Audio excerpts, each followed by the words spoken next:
بسم اللہ الرحمن الرحیم۔ ستاروں کی تخلیق کا اصل راز کیا ہے؟ کیا یہ ممکن ہے کہ ستاروں پر بھی زندگی موجود ہو؟ کیا مرنے کے بعد ہم کسی اور ستارے پر چلے جائیں گے؟ کیا جنت و دوزخ کسی اور دنیا میں ہے؟ ستاروں کی کل تعداد کتنی ہے؟ اور کیا ہم کبھی ستاروں کی مخلوقات سے مل سکیں گے؟ اگر آپ انہی سوالات کا جواب جاننا چاہتے ہیں تو جڑے رہیے ہمارے ساتھ اس ویڈیو میں۔ ناظرین، جب ہم رات کے گہرے سناٹے میں آسمان کی طرف نگاہ اٹھائیں تو ہمیں بے شمار ستارے نظر آتے ہیں۔ یہ ستارے جو ہمیں انسانی آنکھ سے چھوٹے سے نظر آتے ہیں، حقیقت میں یہ بہت بڑے اور اپنے اندر ایک مکمل دنیا سمائے ہوئے ہیں۔ یہ اس کائنات کی وسعتوں میں پھیلے ہوئے ہیں اور زمین سے اربوں میل کی دوری پر موجود ہیں۔ ناظرین، کیا آپ جانتے ہیں کہ یہ تمام ستارے ہمیشہ سے ایسے نہیں تھے؟ ان کی تشکیل ایک پر اصرار عمل کا نتیجہ ہے۔ اس دنیا میں ہر چیز کو دو نظریات سے دیکھا جاتا ہے، سائنسی اور مذہبی، مگر حقیقت تو یہ ہے کہ یہ دونوں نظریات مختلف نہیں بلکہ ایک ہی سکے کے دو رخ ہیں، کیونکہ سائنس ہمیشہ سے دلیل پر فیصلے کرتی ہے اور اسلام میں موجود ہر چیز دلیل کی بنیاد پر ہی ہے۔ محمد و آل محمد نے ہر چیز کو دلیل سے ثابت کیا، خواہ وہ نظر آنے والے ستارے ہوں یا نہ نظر آنے والی ذات یعنی اللہ۔ ان ہستیوں نے سب کچھ دلیل سے ثابت کیا اور ہر انسان کو اس کی عقل کے مطابق جواب دیا۔ ستارے جو آسمانوں میں موجود ہیں، ان کے متعلق بھی اہل بیت نے ہمیں وہ راز کئی سو سال قبل بتائے جو سائنس آج جدت کے بعد ثابت کر رہی ہے۔ جابر بن حیان، حشام بن حکم اور مفضل ابن عمر جیسے افراد نے آل محمد سے سیکھے گئے تمام علوم کو محفوظ کیا جن سے آج کی سائنس استفادہ حاصل کر رہی ہے۔ محمد و آل محمد کی زبانی ان ستاروں کی مکمل حقیقت جاننے کے لیے جڑے رہیے ہمارے ساتھ اس ویڈیو میں۔ ناظرین، ہم آپ کے سامنے ستاروں کی حقیقت کے بارے میں ایک ایسا مکالمہ لے کر حاضر ہوئے ہیں جو امام جعفر صادق علیہ السلام اور ان کے شاگرد جابر بن حیان کے درمیان ہوا۔ جابر نے سوال کیا، یبنا رسول اللہ، یہ جو ستارے ہیں آسمان میں روشن نظر آتے ہیں، ان کی حقیقت کیا ہے؟ امام جعفر صادق علیہ السلام نے فرمایا، اے جابر، آسمان کا ہر ستارہ ایک دنیا ہے اور سب ستاروں کے مجموعے سے ایک بڑا جہان تشکیل پاتا ہے۔ یہ سب ستارے ہر وقت گردش میں اس لیے رہتے ہیں تاکہ یہ اپنے اندر موجود زندگی کو محفوظ رکھ سکے۔ اگر یہ رک جائیں تو ان میں موجود دنیا کا ڈسپلن ختم ہو جائے گا۔ اللہ نے اس لیے ہر چیز کو متحرک بنایا ہے تاکہ اس کا نظام باقاعدگی سے چل سکے۔ جابر نے پوچھا، یا مولا، یہ ستارے کس چیز سے بنے ہیں؟ امام نے فرمایا، یہ تمام ستارے جن میں تمہارا سورج بھی شامل ہے سب گیسوں کے مجموعے سے وجود میں آئے ہیں۔ ناظرین، جابر نے امام سے پوچھا کہ کیا ان ستاروں پر کوئی مخلوق آباد ہے؟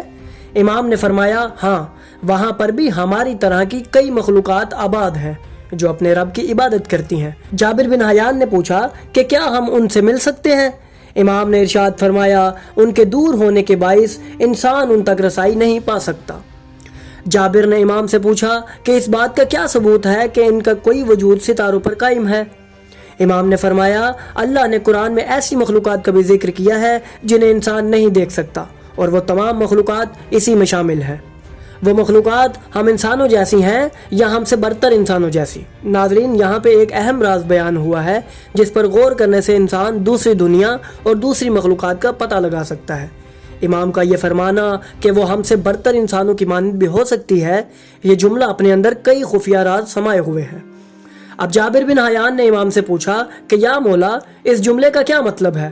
تو امام نے فرمایا، شاید وہ ایسے انسان ہیں جو ہمارے جیسی زندگی گزارنے کے بعد ایک ایسی دنیا میں منتقل ہو جاتے ہیں جو اس دنیا سے اچھی ہوتی ہے۔ جابر نے امام سے پوچھا کہ کیا ہم مرنے کے بعد ان ستاروں میں منتقل ہو جاتے ہیں جنہیں ہم رات کو آسمان میں دیکھتے ہیں؟ امام نے اس کا جواب یوں فرمایا، مرنے کے بعد انسان کہاں جاتا ہے یہ ایک راز ہے جسے میں تم پر افشا نہیں کر سکتا۔ ممکن ہے کہ ہم مرنے کے بعد اسی دنیا میں رہیں یا ایک دوسرے جہان میں منتقل ہو جائیں۔ اللہ کے لیے یہ کوئی مشکل امر نہیں ہے کہ وہ انسان کو کسی دوسرے عالم میں قرار دے۔ اس فرمان کے مطابق انسان کے لیے برزخ ایک ایسا مقام ہے جہاں اس کی روح مرنے کے بعد پہنچتی ہے، اور وہ اس دنیا میں بھی ہو سکتا ہے اور کسی اور ستارے پر بھی۔ یہ تعین کرنا کہ انسان مرنے کے بعد کہاں جاتا ہے ناممکن ہے۔ اس کی اصل حقیقت اللہ اور محمد و آل محمد ہی جانتے ہیں۔ اگر ستاروں پر بھی دنیا آباد ہو سکتی ہے تو سوال یہ ابھرتا ہے کہ ان کی تعداد کتنی ہے اور ستاروں کی ساخت کیسی ہوتی ہے۔ تو ناظرین، ستاروں کے متعلق ایک اور مکالمہ جو امام جعفر صادق علیہ السلام اور مفضل کے مابین ہوا، جس میں امام نے ستاروں اور سیاروں کی حقیقت کو تفصیل سے بیان کیا، وہ ہم آپ کے سامنے پیش کرتے ہیں۔ مفضل نے پوچھا کہ کیا یہ ممکن ہے کہ آپ ستاروں کی تعداد بتا سکیں؟ امام جعفر صادق علیہ السلام نے جواب دیا، خداوند کے علاوہ کوئی بھی ستاروں کی تعداد سے واقف نہیں۔ مفضل نے پوچھا، کیا اندازہ بھی نہیں لگایا جا سکتا کہ ستاروں کی تعداد کتنی ہے؟ امام نے جواب دیا، اندازہ بھی نہیں کیا جا سکتا کہ ستاروں کی کل تعداد کتنی ہے۔ مفضل نے پوچھا، آسمان کا روشن ترین سیارہ کون سا ہے؟ امام نے فرمایا، کیا تیرا مطلب آسمان کے ستاروں کی حقیقی روشنی ہے یا روشنی جو ہم تک پہنچتی ہے؟ مفضل نے کہا، میں سوال نہیں سمجھا۔ امام جعفر صادق علیہ السلام نے اظہار خیال فرمایا، میرا مطلب یہ ہے کہ ہم سیاروں کو ستاروں سے زیادہ چمکدار اور روشن دیکھتے ہیں چونکہ وہ ہمارے زیادہ قریب ہیں، لیکن ستاروں کی روشنی سیاروں سے کہیں زیادہ ہے۔ امام نے فرمایا، سب سے روشن سیارہ زہرہ ہے، تم اسے اتنا روشن پاؤ گے کہ تمہیں لگے گا کہ یہ دوسرا چاند ہے، جبکہ زہرہ بھی چاند کی طرح سورج سے روشنی لیتا ہے۔ مفضل نے پوچھا، ستاروں میں کون سا ستارہ زیادہ روشن ہے؟ امام جعفر صادق علیہ السلام مسکرا کر کہنے لگے، اے مفضل، ہمارے آبا و اجداد صحراؤں میں زندگی بسر کرتے تھے، وہ آسمان کے روشن ستاروں کو بخوبی پہچانتے تھے اور راتوں کو راستہ طے کرنے کے دوران بیابان میں ستاروں کی مدد سے راستہ معلوم کرتے تھے۔ جان لو کہ آسمان پر سب سے زیادہ روشن ستارہ شورائے یمانی ہے، اور یہ ستارہ ہمارے صحرائی زندگی بسر کرنے والے آبا و اجداد کے نزدیک مشہور ترین ستارہ ہے۔ انہیں معلوم تھا کہ یہ ستارہ سال کے کس ماہ میں آسمان کے کون سے مقام سے طلوع ہوتا ہے، اور اس کا نام بھی ہمارے آبا و اجداد نے ہی رکھا۔ شورائے یمانی کے بعد آسمان کا سب سے زیادہ روشن ستارہ سماکرا میں ہے، اور اس ستارے کو بھی ہمارے آبا و اجداد بخوبی جانتے تھے۔ اس ستارے کے نام کا انتخاب بھی ہمارے آبا و اجداد ہی نے کیا۔ امام نے مفضل سے کہا کہ اگر تم کو آسمان کے تمام ستاروں کو درخشندگی کے لحاظ سے پہچاننے میں دلچسپی ہے تو میں ستاروں کی ایک کتاب کو تمہارے اختیار میں دے دوں گا، جس میں نہ صرف یہ ستاروں کے نام، ان کی تصاویر ہیں، بلکہ آسمان پر ان کا مقام اور ہر شکل کے تمام کوائف، ان کا ایک جدول بھی اس میں موجود ہے۔ مفضل نے کہا کہ اگر آپ یہ مجموعہ مجھے دیں تو آپ کی مہربانی ہوگی۔ امام نے مدرسے کے خادم کو کہا، جاؤ اور کتاب کو لے آؤ۔ امام نے کتاب مفضل کے حوالے کی۔ امام نے کہا، بطلیموس نے اس کتاب پر غور نہیں کیا کہ ستاروں میں ایک ستارہ روشن ہے، بعض تو ان میں سے اتنے روشن ہیں کہ ان کی روشنی سورج سے زیادہ ہے اور ان کا حجم بھی سورج سے کہیں زیادہ ہے۔ شورائے یمانی اور سماکرا میں سورج سے کہیں زیادہ بڑے ہیں۔ چونکہ یہ دونوں بہت زیادہ دور ہیں، لہٰذا ہم ان کی روشنی کو اچھی طرح سے دیکھ نہیں پاتے۔ اگر سورج بھی اس طرح دور ہوتا تو اسے بھی ہم آسمان کے کسی ساکن ستارے کی مانند دیکھتے۔ ناظرین، آپ نے ملاحظہ کیا کہ امام جعفر صادق علیہ السلام نے جابر بن حیان اور مفضل کو کس گہرائی سے ستاروں اور سیاروں کے بارے میں علم دیا۔ یہ مکالمہ ہمیں یہ باور کراتا ہے کہ کس طرح علم ہمیں کائنات کی وسعتوں کو سمجھنے میں مدد دیتا ہے اور ہمیں اللہ کے قریب تر لے آتا ہے۔